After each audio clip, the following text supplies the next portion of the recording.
ప్రత్యేక హోదా ఎలాగూ ఇవ్వలేమని ముందే తెలిసేమో ముఖ్యమంత్రి చంద్రబాబు నాయుడు ఈ విషయాన్ని మొదటి నుంచి నీరుగారుస్తూ వచ్చారు. కోడలు మగబిడ్డను కంటానంటే అత్త వద్దంటుందా అంటూ సామెతల రూపంలో చెప్పుకొచ్చారు.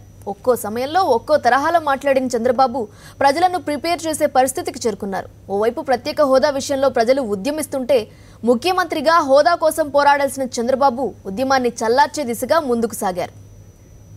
స్పెషల్ స్టేటస్ ఇవ్వాలి, 5 సంవత్సరాలు ఇచ్చారు.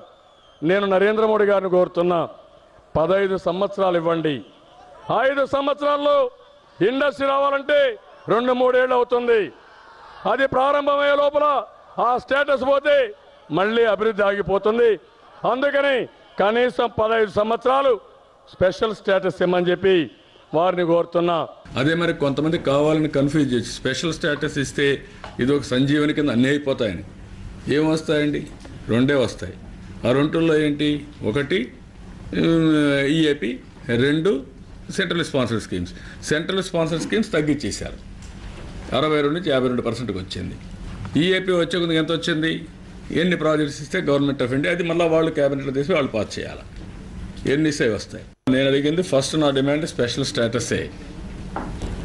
వారు కాదని ఇంకా ఎక్కువ డబ్బులు ఇస్తున్నారు అనుకో, ఇంక నీ బాధ ఏముంది? ఇంకా ఎక్కువ డబ్బులు ఇస్తే నేను కాదన్నా కదా. కాదు, కోడలు మగబిడ్డ కంటారంటే అత్తొద్దు అంటుందా? ఈ యొక్క స్పెషల్ స్టేటస్తోనే మొత్తం అయిపోతుంది, స్వర్గం అయిపోతుందని చెప్పి మాట్లాడుతున్నారు. 10 ఏళ్ళు 15 ఏళ్ళు స్పెషల్ స్టేటస్ వచ్చిన రాష్ట్రాలు స్వర్గాలు అయిపోలేదు. What is the reason?